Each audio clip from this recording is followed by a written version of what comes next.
Será que ainda existe o pecado no mundo? Graça e paz, amados de Deus, sejam bem-vindos no vídeo de hoje. Aqui é o Cristóvão Ganal. Estou aqui no dia de hoje com o nosso convidado todo especial, que é já conhecido, eu quero acreditar, que de uma forma ou outra irá nos explicar a respeito de coisas espirituais. Mas deste modo eu vou pedir para que se inscreva no nosso canal, se você ainda não se inscreveu. No final do vídeo, compartilhe com amigos e familiares, deixando o seu like e comentário para nos apoiar. E a partir de então, na verdade, eu quero conceder a oportunidade ao nosso convidado neste momento para que possa nos saudar e dar-nos prosseguimento realmente com aquilo que é o tema de hoje. E, na verdade, a partir de agora, eu concedo a oportunidade para que possa nos saudar. Bem-vindo, o nosso pastor. Eu agradeço bastante pela sua participação no nosso programa e dou-lhe a oportunidade neste momento para saudar os nossos irmãos neste momento, para continuarmos com o nosso vídeo. Paz e graça a todos os amados que estão nos vendo neste momento. É uma benção estarmos neste lugar. O meu nome é o Paulo Bento Manique. E agradeço ao pastor Paulo. Eu sou muito, na verdade, eu gosto muito de falar do apóstolo Paulo. Há certas vezes que eu posso chamar do apóstolo Paulo também, não sei se pode me permitir, não é? À vontade. Nós agradecemos imensamente pela sua presença no nosso canal. Eu acredito que, na verdade, na base da ajuda do Espírito Santo, tu poderias nos explicar realmente se existe o pecado ainda no mundo ou não existe? No mundo existe o pecado. No mundo existe o pecado. Existe o pecado porque Jesus ainda não veio na terra para eliminar o pecado. Mas antes de continuarmos com mais detalhes a respeito deste tema, gostaríamos primeiro com que o pastor nos ajudasse a definir o que seria o pecado em primeiro lugar. Bem, o pecado tem muitas definições. A pessoa pode definir o pecado da forma que ela acha, não é? Mas a forma mais simples que eu gosto de definir o pecado é tudo de bom aos olhos do homem, o que não agrada a Deus. Quer dizer, é a falha do alvo das coisas de Deus. Mas nesse sentido, o pecado, quando é que ele na verdade começou a operar? E onde começou a operar?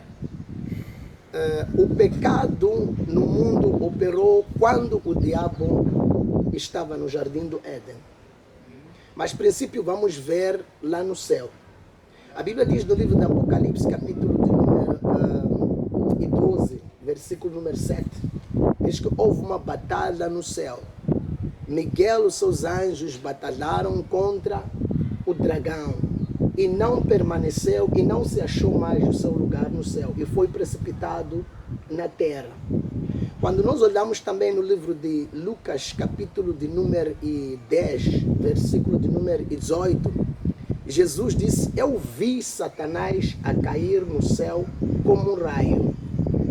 Ele diz que eu vos dou autoridade para pisar de serpentes, escorpiões e toda a força do inimigo, e nada vos fará dano nenhum. Então, o pecado começa no céu, quando o diabo peca contra Deus. Quando nós olhamos a palavra de Deus no livro de Ezequiel, aliás, no livro de Isaías, capítulo 14, versículo número 12, diz que eis que caíste no céu, estrela da manhã, ó filho da alva, tu que deleitava as nações. A Bíblia continua, diz, o pecado do diabo, olha, ele dizia, eu subirei ao céu, serei como Deus, sentarei no seu trono, me exaltarei. Então tem passos que o diabo fez com que ele pecasse. O coração dele encheu-se de orgulho, ao ponto que ele quis ser semelhante ao próprio Deus. Então, a Bíblia diz que ele foi precipitado, expulso na terra. Quando nós olhamos no mesmo capítulo 12, Apocalipse, versículo número 12, ele diz, alegrai-vos céus, e vós que habitais no céu, e ai de vós que habita na terra, e os que estão no mar, porque o diabo desceu a vós com uma grande ira, sabendo que o seu tempo é muito pouco. Então, o pecado começa no céu e o diabo é precipitado, ele cai no jardim. A Bíblia diz no livro de Ezequiel, capítulo 22, aliás, capítulo 28, versículo de número 18, diz que tu és o sinete da perfeição, cheio de sabedoria e formosura. Tu estavas no jardim, versículo 13 diz, tu estavas no jardim de Deus. Com todas as pedras tu se te cobrias. A Bíblia menciona ali no versículo 13 as pedras como o onix, jaspe, o ouro, o diamante, a esmeralda, a safira, não é? Então, o diabo é precipitado na terra depois de ele ter pecado, cometido o pecado do orgulho, e foi precipitado na terra e caiu no jardim do Éden. Achávamos que o pecado começou do jardim do Éden quando a Eva foi enganada. Na verdade, para aquelas pessoas que pensavam isso como eu, estávamos equivocados, não é? Estamos a falar do pecado do homem, estamos a falar do pecado, a origem do pecado, não é? O engano, a própria maldição começou no céu, porque o diabo encheu-se do orgulho e ele quis ser igual a Deus. Então aí começa a maldição. Então o pecado do homem começa já no jardim do Éden. Mas com quem começou o pecado no jardim do Éden? A Bíblia, no livro de 1 Coríntios, capítulo número 15, versículo número 22, a Bíblia diz que como a morte entrou através de um homem, Adão, e a vida veio através de um homem, Jesus Cristo. Então, o pecado começa pela desobediência da própria Adão e Eva no jardim do Éden. Daí que entra o pecado, na queda do homem. Mas poderias nos explicar como é que acabou o pecado se manifestando em toda a humanidade? Bem, a Bíblia esclarece e deixa tudo claro no capítulo de número 2 do livro de Gênesis, capítulo 2, versículo número 17. A Bíblia diz que Deus, quando coloca o homem no jardim, ele diz que comerás de todo o fruto de árvore que está no jardim, mas somente do fruto que está no meio do jardim não poderias comer. No capítulo 2. No capítulo 3, ali no princípio, nós encontramos a queda do homem. A Bíblia diz que a serpente era um animal mais sagaz, astuta de todos os animais selváticos que Deus tinha feito. E ele estava no jardim, como vimos no livro de Ezequiel, capítulo 28, versículo 3. A Bíblia diz que Eva também estava lá. A Bíblia diz que o diabo, a serpente, aproximou a Eva, a mulher de Adão. E ele dirigiu umas palavras. Deus disse não podiam comer de toda a árvore do jardim. Ele usou a sua sagacidade para transformar aquilo que era verdade dita por Deus. Deus não tinha dito que não comeriam toda a árvore, mas o diabo, na questão dele, que ele coloca Eva, ele pergunta, Deus disse não comeriam todas as árvores do jardim? E a mulher responde, Deus disse, comeremos de todas as árvores, do fruto de árvore que está no jardim. Somente ao fruto de árvore que está no meio do jardim, não comeremos.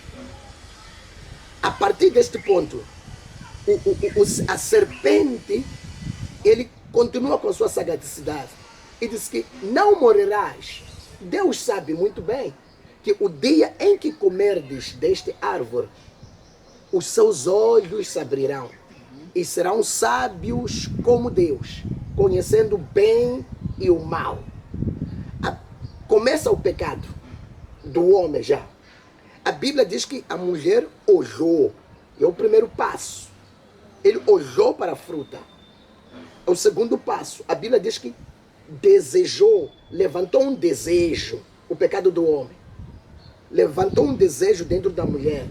O terceiro passo, a Bíblia diz que a mulher tomou a fruta. O quarto passo é para consumir o pecado.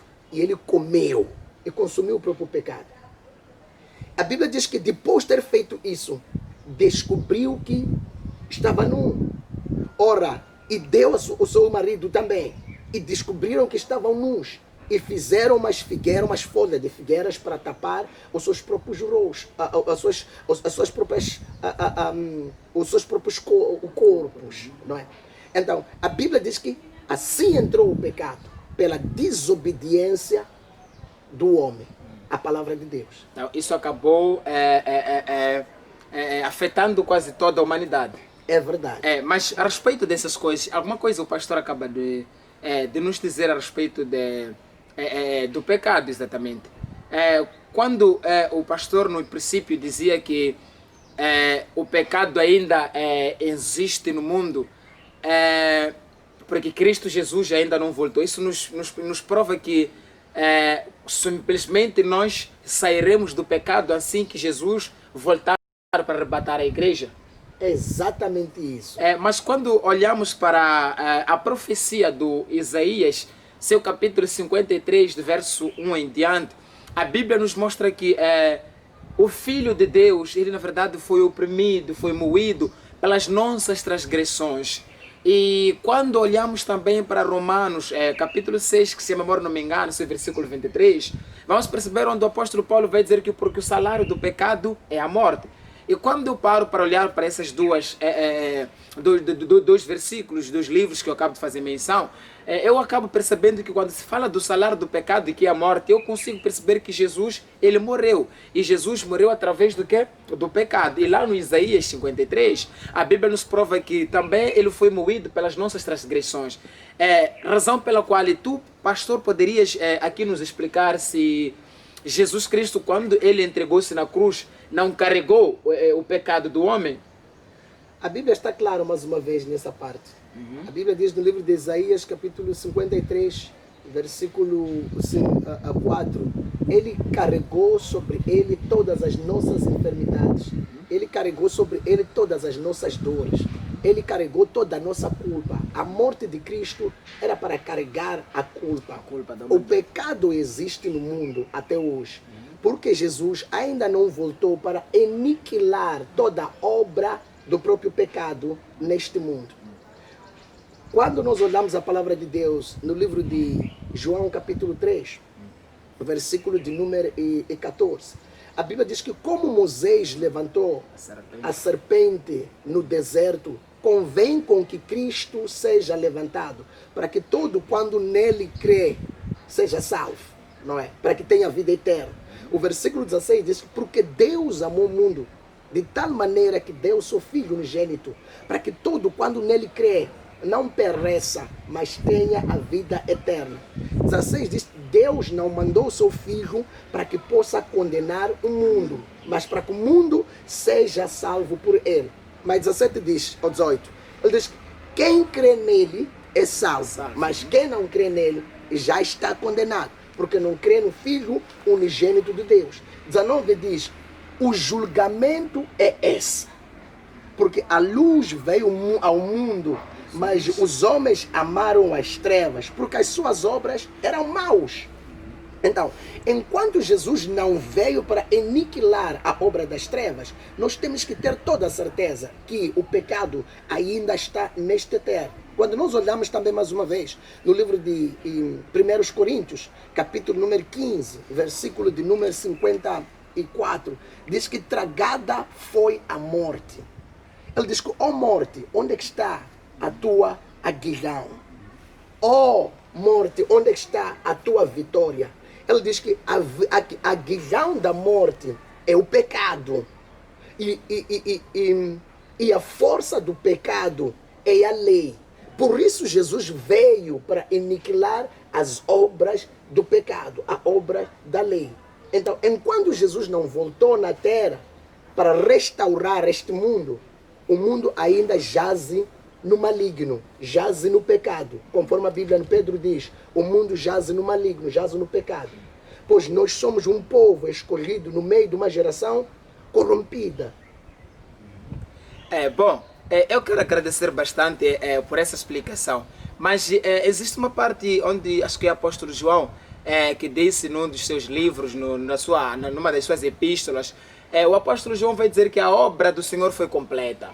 E quando eu paro para olhar para essa passagem de que a obra de Cristo foi completa, eu consigo perceber que quando Cristo estava ali na cruz, eu acho que Cristo carregava quase todo o nosso pecado. Mas, bom, segundo a tua explicação, nos ajuda a percebermos realmente se é que o pecado ainda existe na humanidade.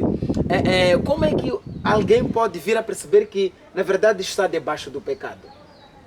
Bem, a palavra de Deus no livro de Romanos capítulo 3, versículo de número 23, diz que porque todos pecaram e foram destituídos da presença de Deus, ou da glória de Deus. O capítulo 6, 23 diz: o salário do pecado é a morte, mas o dom gratuito de Deus é a vida eterna. Então, o pecado ainda existe na terra. E a humanidade, enquanto ainda não recebeu Jesus Cristo, então ainda estão a viver no pecado. Nós vimos aquela passagem ali, que de João, capítulo 3, versículo 17, que diz: quem crê é salvo, mas quem não crê, 18 aliás, quem não crê será condenado, não é? Então, como é que uma pessoa pode viver, que ela está a viver no pecado? Se a pessoa não guarda a palavra de Deus, a pessoa vive no pecado, não é? A Bíblia diz que pelos seus frutos os conhecereis, para descobrir que esta é uma mangueira, na verdade também tem que produzir as mangas, não é? Então, aquilo que nós vivemos, praticamos diariamente, é que nos diz aquilo que nós somos. A Bíblia no livro de 1 João, capítulo 3, versículo 1, diz que quão grande o amor, vede quão grande o amor que o Pai tem nos concedido para sermos chamados os filhos de Deus. No versículo de número 8, diz que os que andam com Cristo não pecam. Os que procedem de Deus não pecam, mas os de diabo vivem no pecado. Então, no versículo 14 do mesmo capítulo, a Bíblia diz que nós sabemos que passamos de morte para a vida, porque nós amamos os irmãos, pois o que não ama o seu irmão ainda está morto. E no capítulo 4, no 1 João, versículo número 8, diz que quem não ama o seu próximo não tem Deus, porque Deus é amor.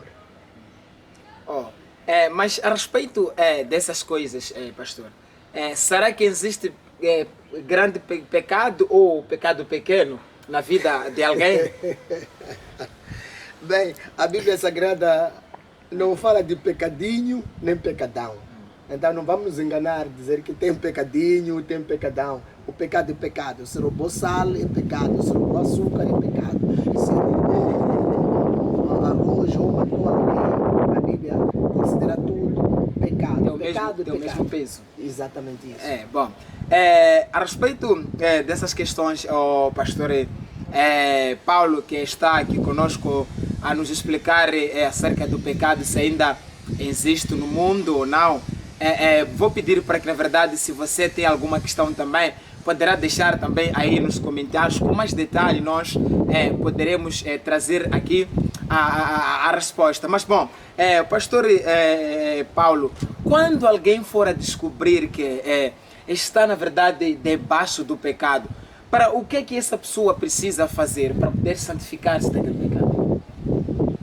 A Bíblia no livro de Pedro, 1 Pedro capítulo 1, versículo número 16, a Bíblia diz: sedem-vos santo, porque eu sou santo. E quando damos a palavra de Deus no livro de Apocalipse, capítulo número 22, versículo número 11, diz que quem é sujo, suje-se ainda. Quem é ímpio, continue na sua impiedade. Quem é justo, continua na sua justiça. Quem é santo, santifique-se ainda. O 1 Pedro, capítulo 3, versículo 3, Diz que se nós temos essa esperança, nos mantenhamos puro, porque Ele é puro.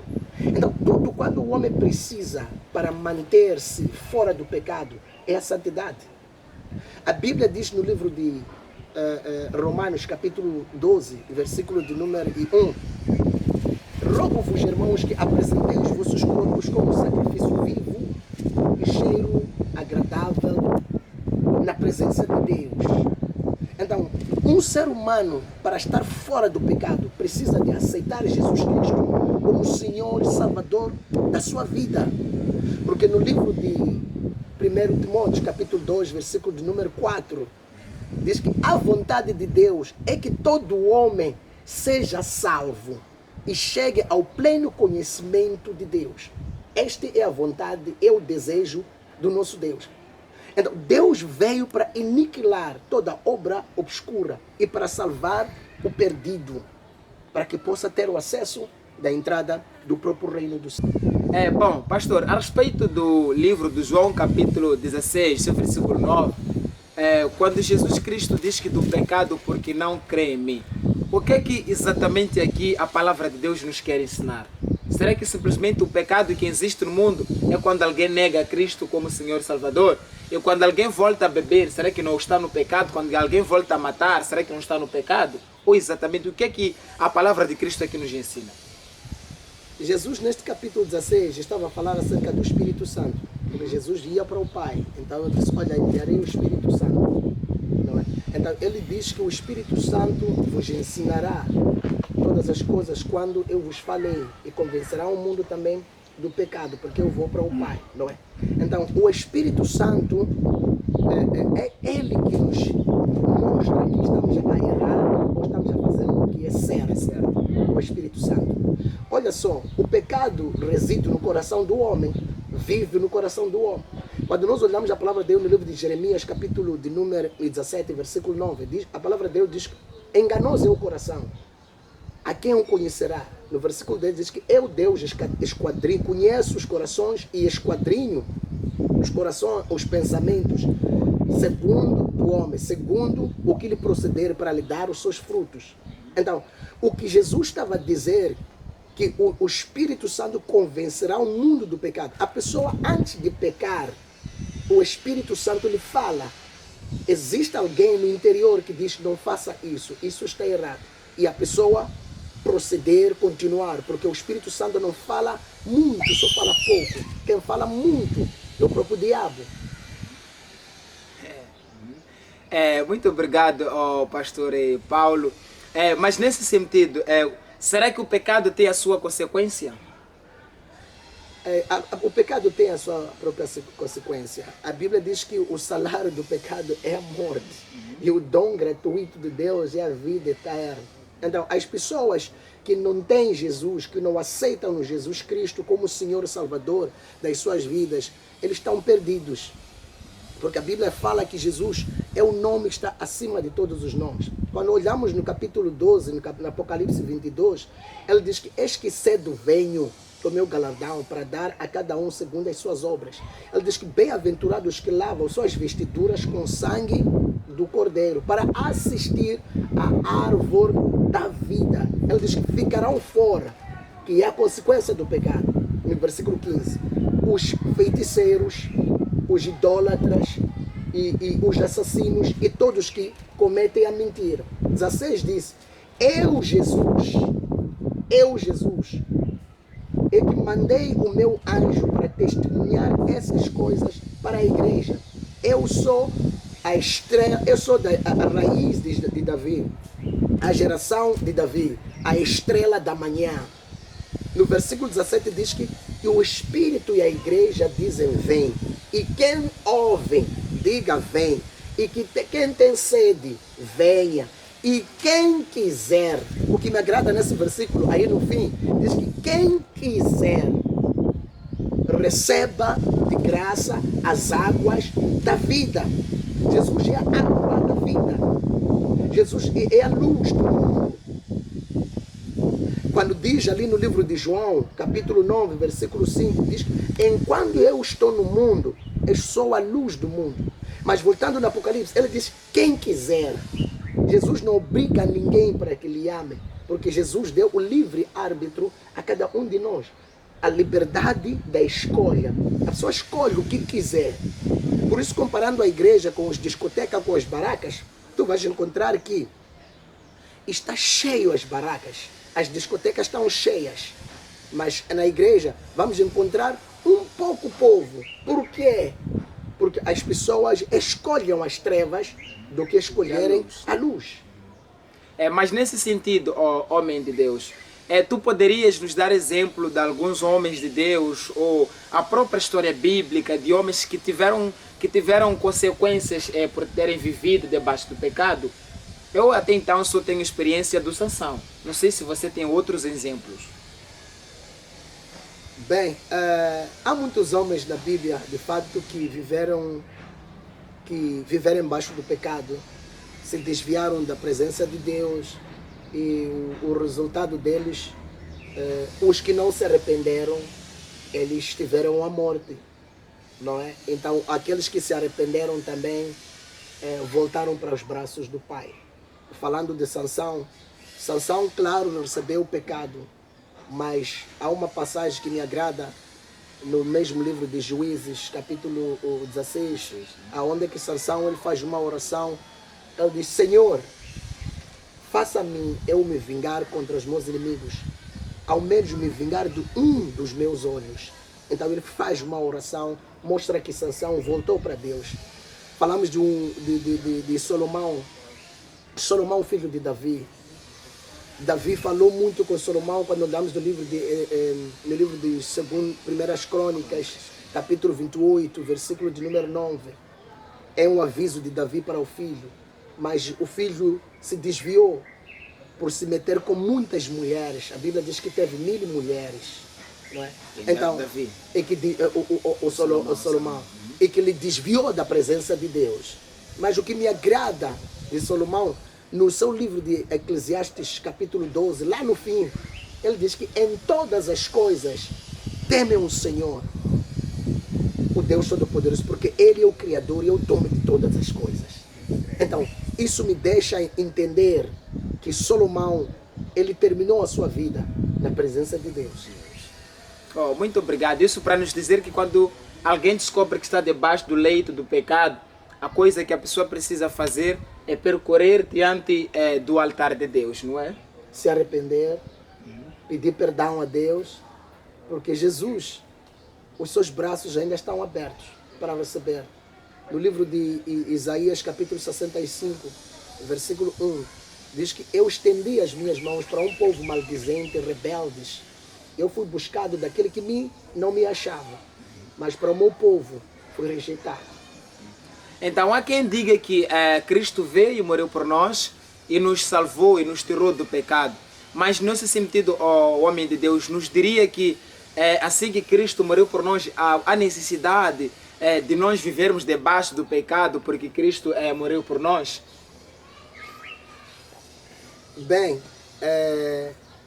se Cristo morreu por nós, nós não temos como viver embaixo do pecado, porque o que é nascido de Deus não peca e o maligno não lhe toca. É o que diz o 1 João, capítulo 3. Então, se nós estamos em Cristo, não podemos viver no pecado. Claro, vivemos no mundo, o mundo está no pecado, o mundo tem o seu Deus, cujo é o diabo, é o Satanás, a antiga serpente, o sedutor, e todos esses nomes, dragão, não é? Então, ele vive nos tentando. Falando disso, olhando no Apocalipse mesmo, capítulo 12, versículo de número 10, diz que eu ouvi uma voz que diz, a salvação e o poder, o reino chegou para o céu, para o próprio céu. Ele diz, porque foi derrotado, foi expulso o diabo, aquele que acusava os irmãos de dia e de noite perante a Deus. Então, o diabo nos acusa cada dia que passa, mas nós temos a essência da vitória dentro de nós. Nós somos vitoriosos. Por isso, Paulo diz que dou graças a Deus porque nos dá vitória por intermédio de Jesus Cristo. No livro de 1 Coríntios, capítulo 15, versículo 57. Nós agradecemos bastante, homem de Deus, pela sua explicação, e eu espero que, na verdade, a gente possa se encontrar por mais vezes aqui no nosso canal. Mas a respeito daquilo que são as últimas considerações, qual é o conselho que daria a quem que está a nos ver neste momento a respeito do tema que nós tivemos hoje? Bem, o que eu posso dizer a todos os amados que estão nos assistindo neste momento, as portas estão abertas. Conforme a palavra de Deus diz, quem quiser venha e toma de graça e receba Jesus Cristo como Senhor e Salvador na sua vida. Ainda é tempo. Há muitas filosofias por aí, há muitas palavras por aí, há muitas profecias por aí, mas Jesus Cristo é o melhor profeta de todos os profetas de todos os tempos. Jesus é que morreu, ressuscitou e ele subiu para o céu e ele voltar para buscar a sua igreja. E é o único que ele falou no livro de João, capítulo 14, versículo 1, diz que não se turbem os vossos corações. Crede no Pai, também crede em mim. Em casa do meu Pai há muitas moradas. Se não fosse isso, vou teria dito, vou preparar o lugar, voltarei para vos buscar, para que onde eu estiver, vós estejais também. Então nós, como os cristãos, seguidores de Jesus, temos a plena certeza que o nosso líder, o nosso mestre, um dia voltará para buscar a igreja. Então esteja atento também e prepara a tua vida, porque a sua vinda é muito breve e nós não sabemos quando ele chegará. Então tenha certeza que tu tens este bilhete, que é Jesus Cristo, para poder entrar no reino do céu. Muito obrigado, Deus abençoe. Nós é que agradecemos, homem de Deus, e chegamos na reta final do nosso vídeo. Espero que você se inscreva no canal, comente, deixa também, compartilhe o vídeo com amigos e familiares. Se também alguma coisa você gostaria de aprender, é só deixar aqui, na verdade, nos comentários. Irei ler um comentário por um e, na verdade, nós traremos o vídeo para que você venha aprender. Eu sou Cristóvão Nganala, fiquem na bendita e na santa paz do nosso Salvador Cristo Jesus e voltamos a nos encontrar no próximo vídeo, assim que a graça do Senhor nos conceder a oportunidade. E estamos juntos.